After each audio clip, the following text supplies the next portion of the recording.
Hey friends, welcome to another video, me kind of just setting off on the treadmill, doing my thing. Oh, just a minute.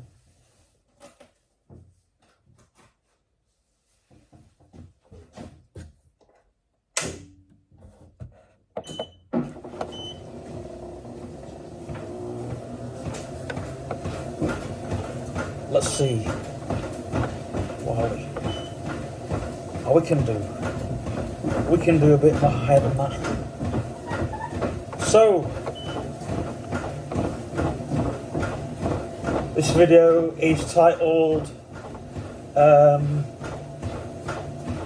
Treadmill Talk and Nonsense, I guess. Because, yeah, I think there's been a lot of nonsense going on, as you know. If you've not been following the news,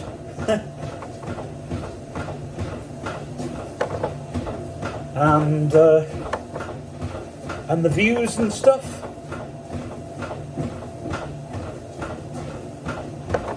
and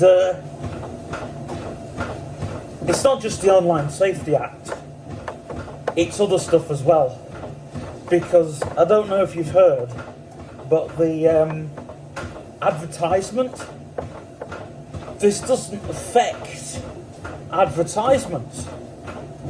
What it does is it pushes a lot of there's a lot of competition with big ad agencies versus small ad agencies.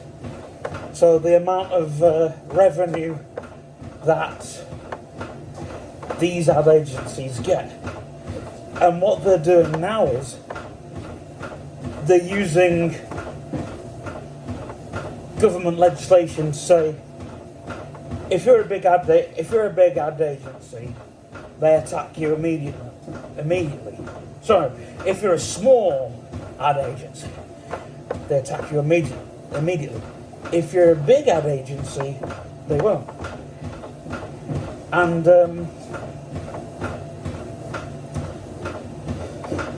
another thing now is the pricing's getting so difficult. If we want to sell an event now on social media, we then have to say, like, social media is going dirt cheap for ads, you know.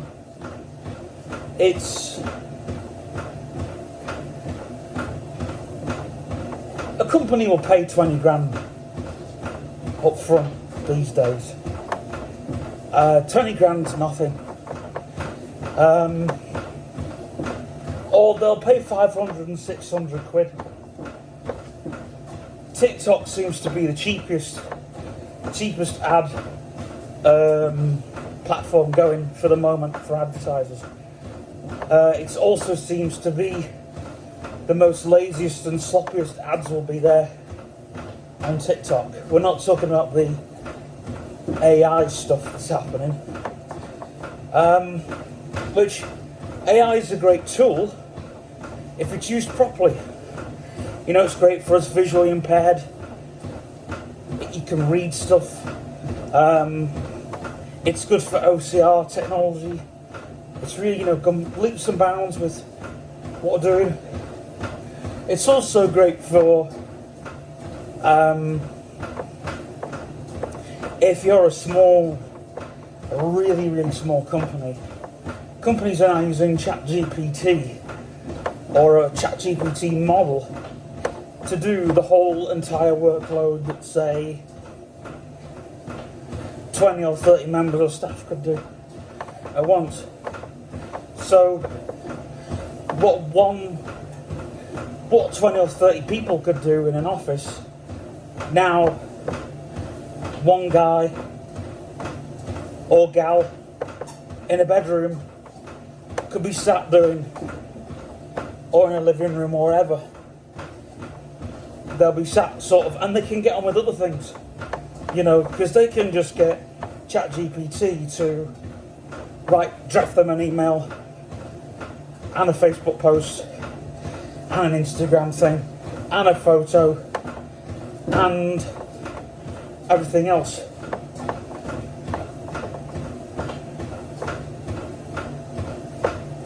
you know.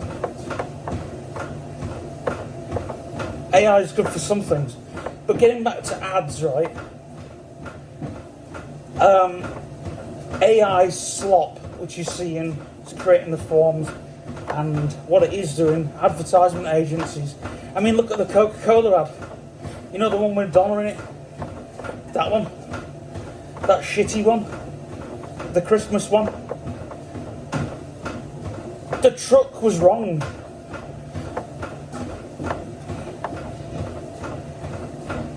They didn't even, and the thing is, someone in the office there will just say, we want a red Coca-Cola truck. That's what they'll have done. And they'll have got everything, they'll have used 11 labs, they'll have done everything. They'll have used a GPT model. They'll have done everything to, what's her name do? Yeah. So, I want to talk about health. I don't talk about health usually, but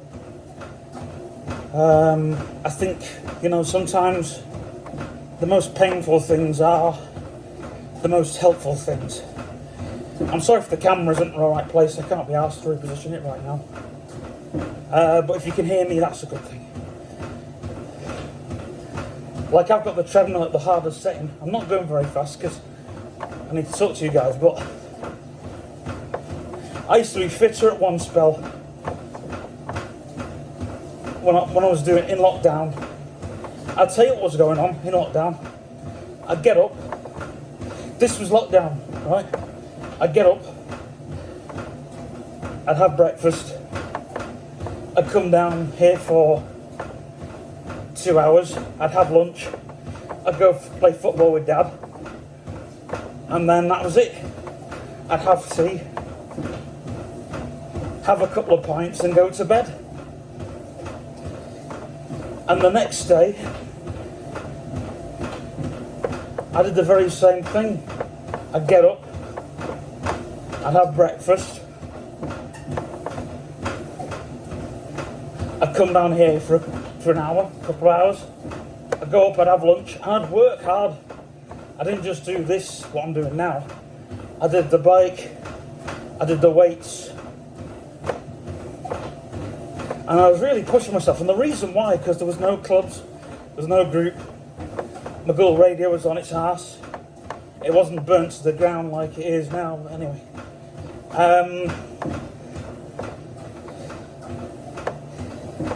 Well, I shouldn't say things like that. There was a fire that happened there. Whether it affected them, I don't know. But anyway, they lost a load of funding. And they're basically no more.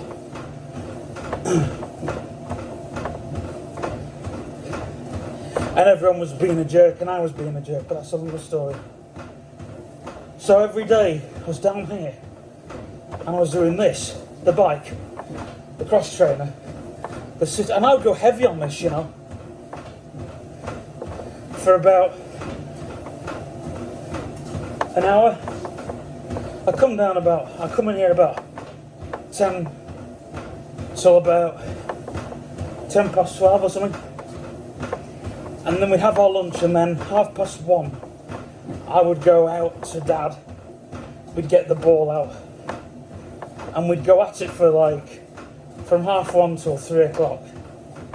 Then we'd have a coffee. And then 5:30, 6 o'clock, we'd have our tea. And then after tea, we'd have a couple of pints. And then bed. Or sometimes I'd have my ginger beer, depending on what night it was. But most nights, I had quite a few nights where I was drinking 1 to 2 pints a night, you know what I mean? Or just 1 pint a night. And just a minute, boys and girls. My shoe is undone a little. There we go. And my health was pretty good.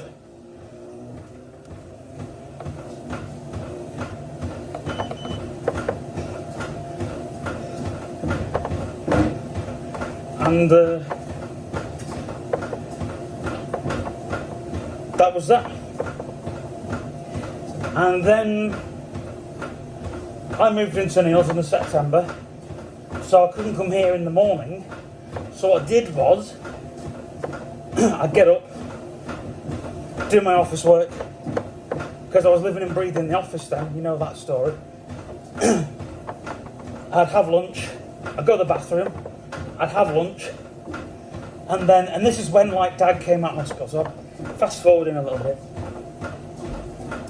I'd come down here, I'd do from 1:30 till 3-4 o'clock. I'd walk around the block, I'd go around there, have a cup of coffee, come round here, have our tea, go around next door, watch some rubbish on telly, the news or whatever, soaps or whatever, go in my office for a bit, mess around, have a bedtime drink, go to bed. And some nuts. I had nuts every night, drinking nuts. Except for Wednesdays and Saturdays, when we'd have beer and pies. I drank 2 nights a week, you see. Only drank 2 nights a week. Except for Christmas. Christmas you drink 3 or 4 nights. Anyway, so the following day, I was up, breakfast, in the office, bathroom, here for lunch, 2 hours gym, walk around the block, coffee, have me tea, and it was like that till after Christmas. And I was losing weight rapidly, absolutely rapidly, all the way up to Easter. Even past Easter, I think. I can't remember.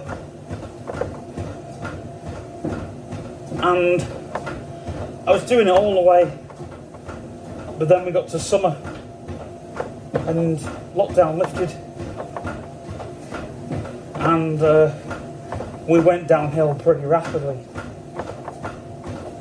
And I was doing part runs, you know, as lockdown lifted. I started doing part run, because I thought, that's what I'm going to do every week. That's something to look forward to, you know, kind of thing. But then, and I used to love a Saturday morning, because I used to have a bath. I used to get up and have a bath. But it was breakfast, bath, and usually, depending on how the afternoon went, it was pretty chilled. I think I went to my grand's on a Saturday.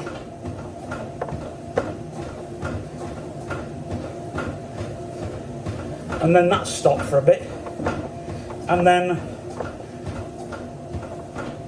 the Sundays, because they changed. One Sunday I was at Cherish and the other Sunday I was at Grand's, so. And it was going like that until she died. Well, Neil died first. But last year, the beginning of last year, I thought, I've got some form of eating disorder, nothing that I want to. I've got it on a live stream somewhere. And I realised that just life was going south. I would secretly binge here and there, but now I've fixed it.